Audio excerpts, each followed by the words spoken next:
For those of you wondering, the wardrobe malfunctions are intentional.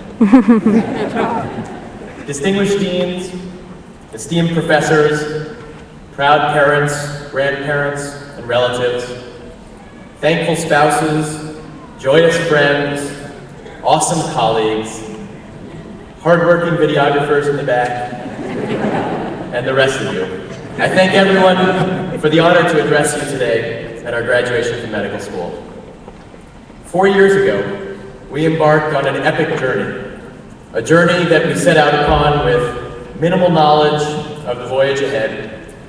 At that time, we did this because we all believed in the theory of medicine and healing.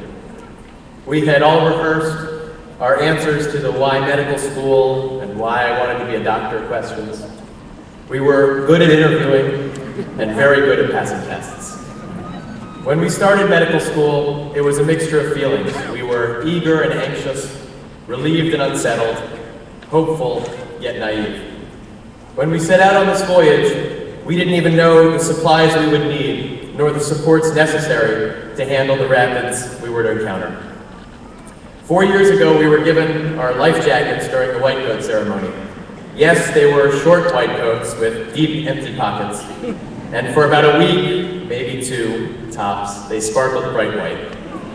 And perhaps more meaningful than the actual cloth we received, we first recited the Hippocratic Oath, actually the Declaration of Geneva, which we again recite today in a few minutes, whose words, now looking back, were much more of a life jacket for our voyage than any white coat or piece of clothing could be.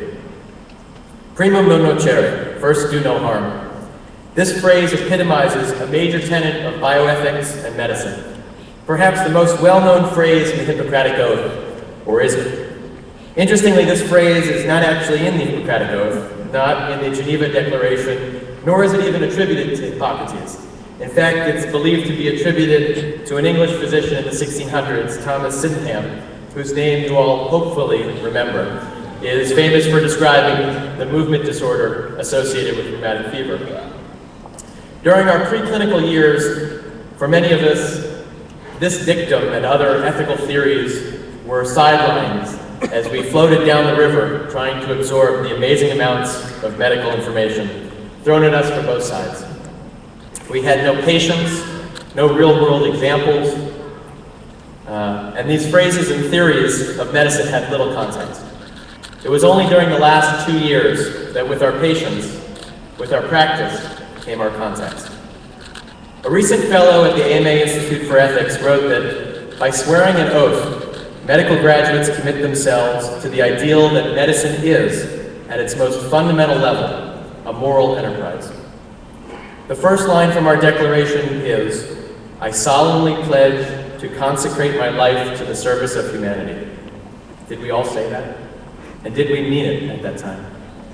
Some of us may want to shirk that sort of responsibility, especially after a long night on call, after a particularly difficult patient interaction, or after a bad patient outcome. But what we have been entrusted to do, our awesome responsibilities, can only be described as a moral enterprise. We need to keep our eyes open to this idea. We have a moral responsibility to act in the best interests of our patients, even as our giant healthcare system becomes more and more difficult to figure out, and as our views become more focused, as we become subspecialized, super-specialized, and even nano-specialized.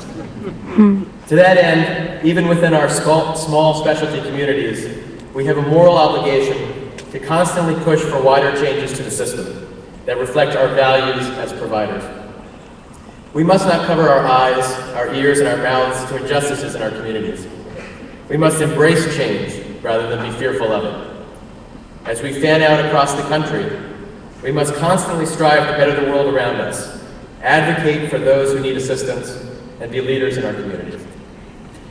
We must innovate and embrace new technologies and recognize that the scientific and technical information we learned over the last 4 years will likely be obsolete by the time we finish our residencies.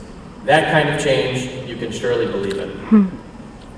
Today, 4 years later, many rapids traversed, many pockets filled with books and PDAs, many brain cells exhausted.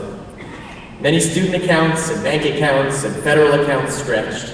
Many lessons learned and many questions answered about both the theory and the practice of medicine. We embark again on a new voyage down the river, this time with a bit of knowledge of the terrain, a slightly bigger boat, and a slightly longer coat. We must not believe that the river will be smooth, for in fact it will never be smooth. Only our skills of the knowledge of the river the knowledge ahead will improve.